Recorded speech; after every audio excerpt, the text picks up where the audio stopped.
investment fees and how they could be draining your retirement savings. So let's get some expert advice now from a fund analyst, David O'Leary of Kind Wealth. Good to see you, David. Yeah, good to be here. Thanks, Greg. So here's something. There's a fee associated with everything in life, but sometimes we're not aware of how these fees could be impacting the money that we're putting away and trying to grow for retirement. So what do we need to be aware of? Yeah, well, you said it really well. For most Canadians, the biggest expense that they are paying that they have no idea they are paying is for their financial advice and for their investments. And those two things, the advice and the investment kind of management, all get bundled together into one big fee. For most Canadians, that's through fees through their mutual funds. And that fee kind of averages 2 to 2.5% of the investment that they have in those mutual funds. That's the thing. When you start looking at perhaps some of the returns you get from certain years, some years are better than others, you think, 2, 2.5, 3 doesn't sound like a lot of money. But if you're only getting a return of maybe 7% on average, you're starting to talk about some money going out the door.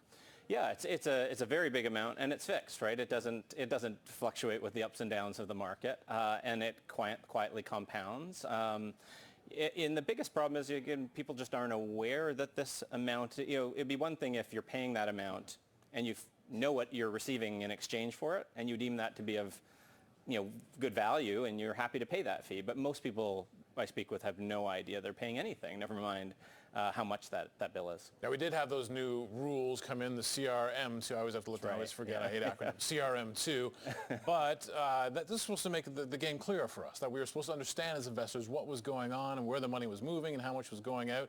Has it achieved that, do you think?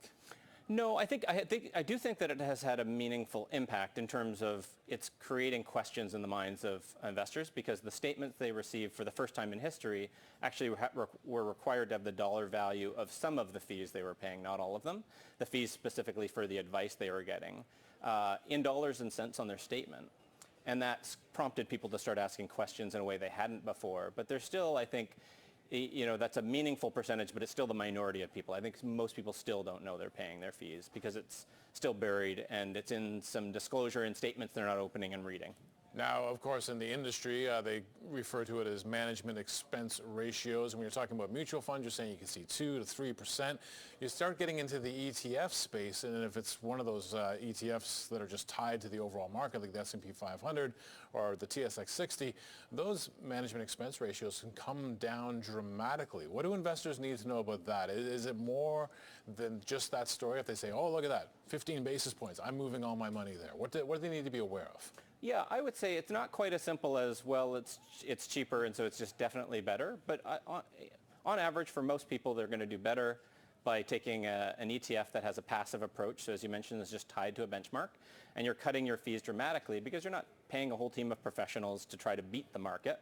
They're just trying to match the market. And that's much easier to do, and you can lower your costs. And on average, those tend to do better than a lot of active money managers and mutual funds. And so most people, I think, would just be better off that way, especially because it removes a lot of the decision-making around which actively managed fund should I choose? Is it Fidelity? Is it RBC? Is it TD? So with ETFs, you still have a little bit of that, but the difference between a good-performing passive ETF and a poor-performing one is a much narrower range. So if you get it wrong, you're not sacrificing as much. If you get it wrong when you're picking an active fund manager, you're paying not only much higher fees, but they could be really out of sync with the market and do poorly.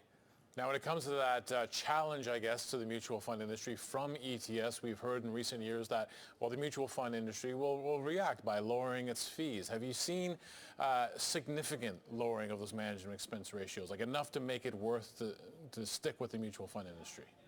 Nowhere near enough to make it kind of worth it for most people to stick with actively managed mutual funds. I think there are, that's a blanket statement. There are some diamonds in the rough, but the trouble is for most people is, how do you find those diamonds in the rough? How do you separate the wheat from the chaff? Most people just don't have the time, energy, inclination, knowledge to do that.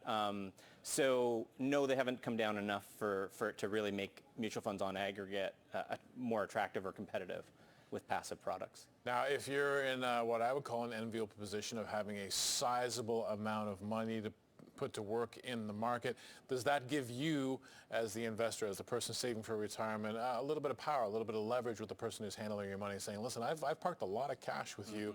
I think we can bring these fees down?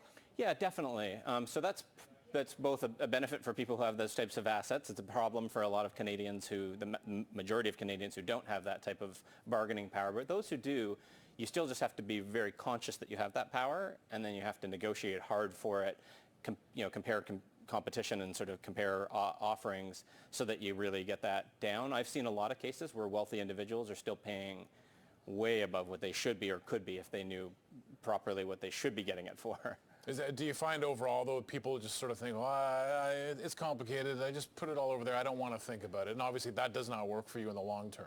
Yeah, and there's a lot of, my advisor, John, he's my buddy, he wouldn't do this to me, and there's a very collegial and friendly relationship with your advisor you may have been dealing with for decades, and there's a lot of trust built up, and John's not trying to do anything nefarious, but, he's gotten used to an industry, or she's gotten used to an industry where fees have been high, and it's normal for them, and so they don't think much of it. Meanwhile, they should be a lot lower. Okay, fascinating stuff. Thanks for joining us, David. Thanks for having me. Great advice. Fund analyst David O'Leary from Kind